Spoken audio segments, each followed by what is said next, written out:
Tenemos un interesante tema para conversar en este bloque. Son las 11 de la mañana con 34 minutos. Estamos junto a Jaime Urrea, él es abogado del Consultorio Jurídico Centro de la Corporación de Asistencia Judicial. Interesante tema el de hoy día porque vamos a conversar sobre las modificaciones a la nueva ley de alimentos. Esto con énfasis en los apremios a solicitar en caso de incumplimiento del pago de pensiones, y también vamos a hablar del registro de deudores de pensión de alimentos, registro nacional. Jaime, ¿cómo estás? ¿Qué tal? Bienvenido. Una vez más, buenos días. Buenos días, es un gusto estar acá para expandir un poco el conocimiento a aquellas personas que más lo necesitan y que no pueden consultar a un abogado. Exacto. Jaime, partamos definiendo qué entendemos por alimentos. Bueno, el Código Civil establece que los alimentos son todas aquellas cosas necesarias que bastan para sustentar la vida, lo cual es un concepto bastante amplio que incluye no solamente la comida, que es la alimentación, de ahí la confusión de algunos, incluye la vivienda, incluye la recreación, la salud y muchos aspectos más también. Todo eso abarca todo lo que son alimentos. Ahora, ¿quiénes o a quiénes se les deben alimentos? Bueno, normalmente la mayoría de los casos se les deben alimentos a los hijos. A los hijos. A los hijos, mayoritariamente. En algunos casos especiales son los abuelos que responden cuando no responde el papá o mamá que tiene que pagar una pensión de alimentos como alimentos subsidiarios, ¿ya? Para sus nietos. Ya. Y lo otro que también la cónyuge también podría pedir incluso alimentos también de acuerdo a la situación del matrimonio. Ya, hablemos de mínimo y máximos. ¿Cuánto es? ¿Eso está normado? Sí, está normado. La verdad que el mínimo, voy a partir del máximo, que es hasta el 50% de los ingresos de una persona. Independiente de lo que la persona gane. Sí, es independiente de lo que la persona gane, pero todo se mezcla por una multitud de factores que se conjugan para fijar la pensión, que son por una parte el certificado de nacimiento o el título que habilita para pedir alimentos. En segundo lugar son las circunstancias domésticas de las partes, y por último la capacidad económica. No es lo mismo que un lustrabotas o un gran empresario a quien se le está pidiendo alimentos, porque la ley no en ese plano tiene que hacer la distinción, digamos, para poder ser justos. Ya. No es lo mismo. A cada uno según su estatus social. O sea, cada caso es particular. Sí.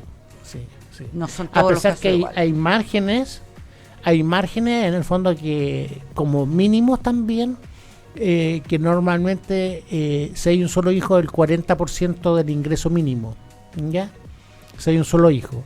Si son más de un hijo, por cada hijo, cada uno lleva el 30% del ingreso mínimo remuneracional. Eso que espérame, ¿eso es un promedio? ¿Eso es el máximo, el mínimo? No, eso es el mínimo.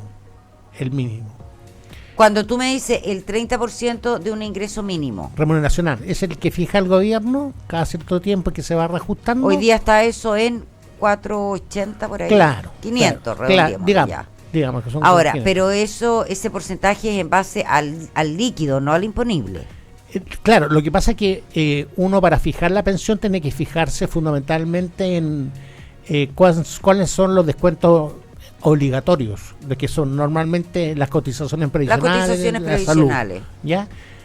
No se considera, por ejemplo, un préstamo que uno pidió en la caja de compensación, ya, o en un banco, o un crédito para comprarse un departamento, por ejemplo, ya, porque eso no cede en beneficio de los niños ni adolescentes. Es una situación en que él tomó el crédito, digamos, o un anticipo de la remuneración. Ya. Entonces el líquido está muy cerca de la parte que solamente se pueden hacer los descuentos legales y previsionales nomás.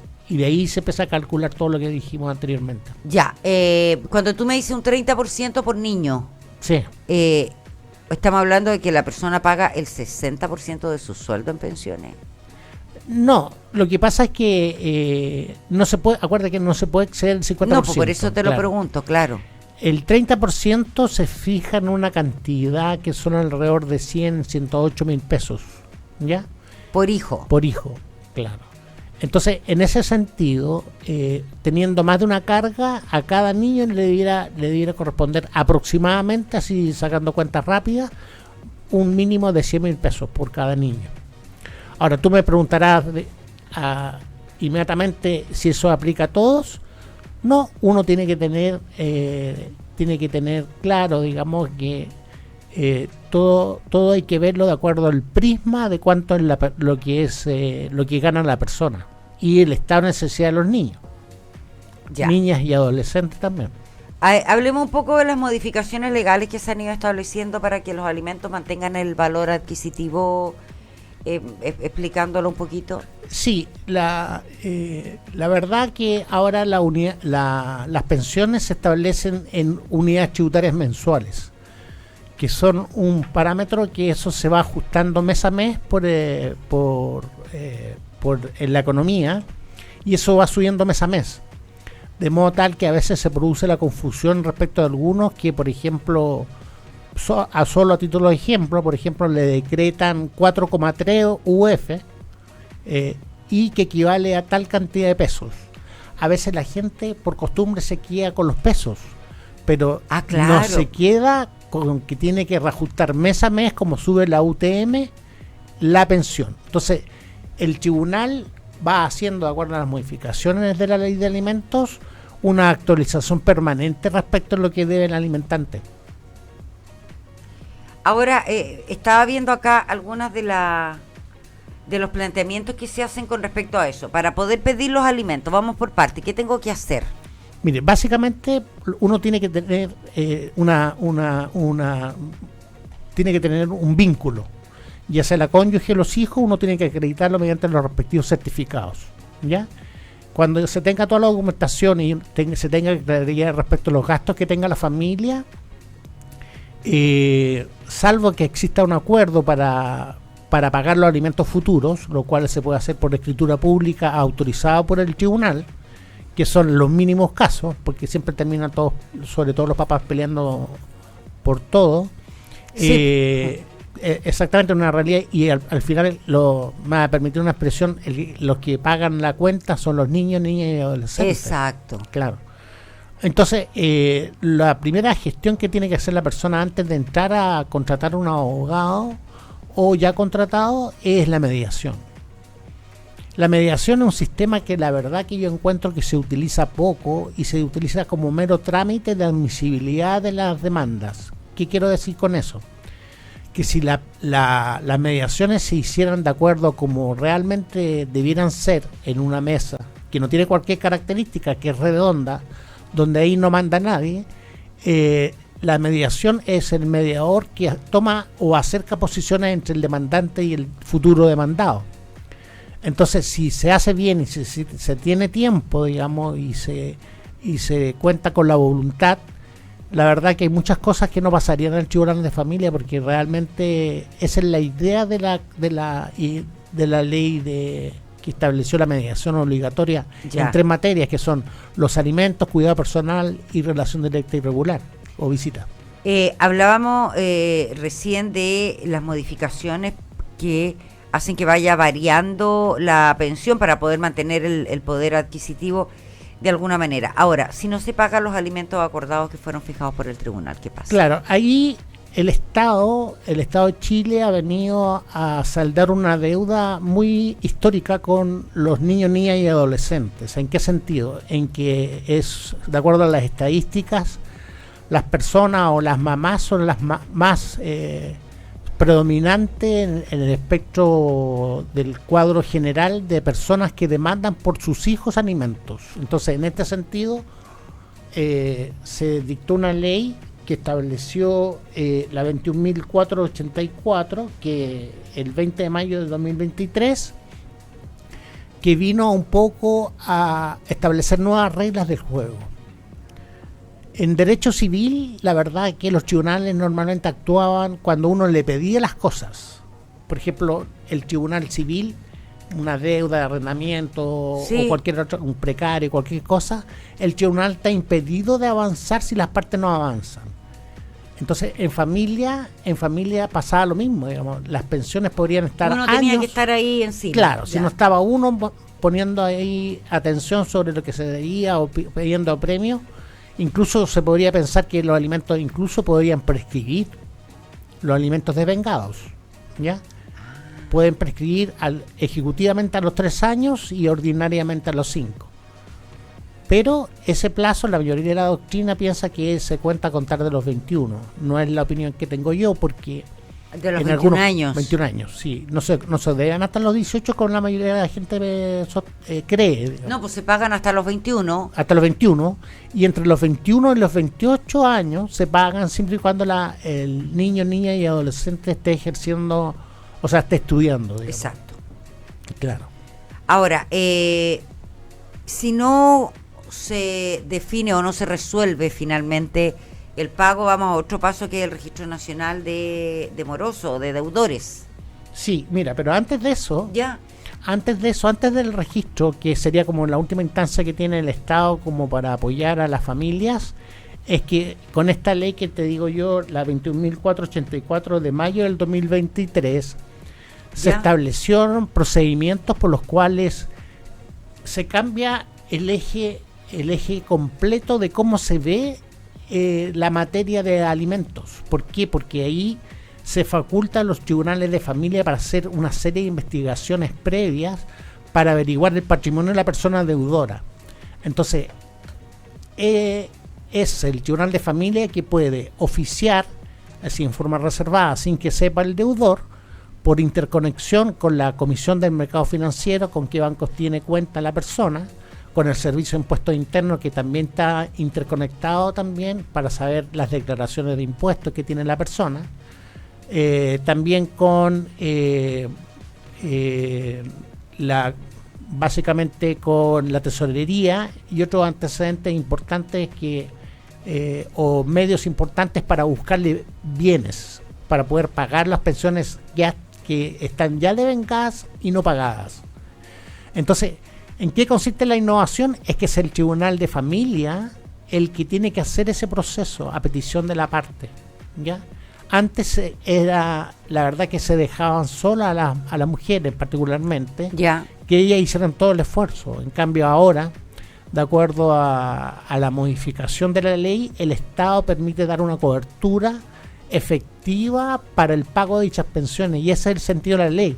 ¿En qué sentido? En que se apoya a las personas más débiles, así como en el derecho del trabajo hay un principio pro operario, Sí. en el derecho penal hay un principio pro reo, en familia tiene que haber lo que llamo yo un principio pro niños, niñas y adolescentes. De hecho, eso la Corte Suprema lo ha venido insistiendo, porque internacionalmente Chile está al debe en varias materias de infancia. Ah, wow. ¿Por qué? Porque al principio, cuando empezó los tribunales de familia, nadie se acordaba de los niños hasta que alguien se vio el artículo 19 de la ley de tribunales de familia, que era la corporación de asistencia judicial, la que en caso de conflicto entre el papá y la mamá asumía la representación como curador del niño. Eso había preguntado, con los Claro. llamados curadores Los ad curadores, litem, algo ad así, litem, ya. sí, son curadores Sí. para el juicio. Ya. Entonces nosotros como consultorio, tanto norte como centro, tuvimos muchos años trabajando a full time para poder hacer lo que se podía hacer con la cantidad de casos que nos ingresaban, digamos. ¿Ah? Ahora la corporación se ha modernizado en torno a crear un organismo aún más especializado todavía, porque nosotros también vemos materias civiles, entonces tú comprenderás que la carga de trabajo es inmensa, más los alimentos también es inmenso. Creó un nuevo programa que se llama La Niñez y la Adolescencia se Defiende, Sí. que ellos son los encargados de representar y hacer escuchar, a tratar de que se oiga la voz del niño en tribunales, porque es un derecho del niño que tiene, lo puede ejercer o no, de hablar con el magistrado, obviamente dependiendo de la edad, de hablar con el magistrado o con su curador. Ah, pero el niño puede hacerlo directo con el magistrado. Lo que pasa es que siempre va a estar, el curador, pero sí. El niño tiene la posibilidad de hablarlo. Por supuesto. Perfecto. Es un principio de la Convención Internacional de los Niños en que ellos tienen que ser oídos respecto a las determinaciones que se toman respecto de ellos. Hablamos en cuidado personal, alimento y relación directa y regular. Perfecto. Jaime, se me va el tiempo. Dime. Brevemente, el Registro Nacional de los Deudores.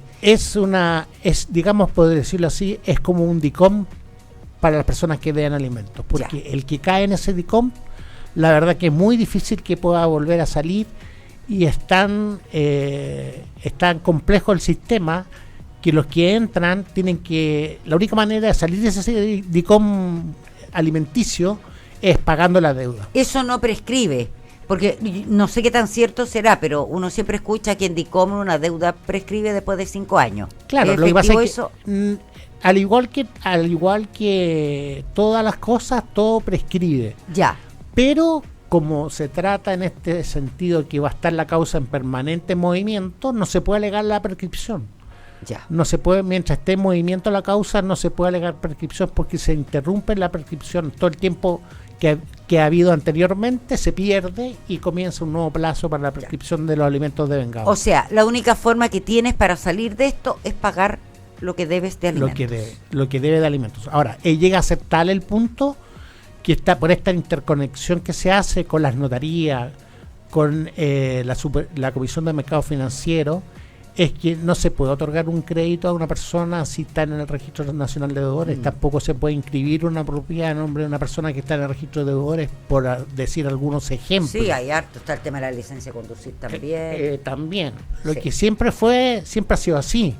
Lo que pasa es que no se toma la importancia de lo que eso significa. Jaime, quiero agradecer tu tiempo para conversar con nosotros una vez más. Gracias. Queda mucho camino por recorrer todavía en lo que se refiere a la defensa de los niños, niñas y adolescentes, pero tengan certeza de que en la Corporación de Asistencia Judicial, ya sea atendiendo a los papás o a las personas que necesitan orientación, nosotros contamos con 2 consultorios en el lado norte, Los Chañares 265, y el centro que queda en Argomero 250. Que les vaya regio. Gracias. Saludo a todos los agentes de la corporación. Gracias. Buen inicio de año además. Gracias. Que les vaya bien. Gracias. Son las 11 de la mañana con 52 minutos. Vamos a la música, luego a la pausa comercial y volvemos.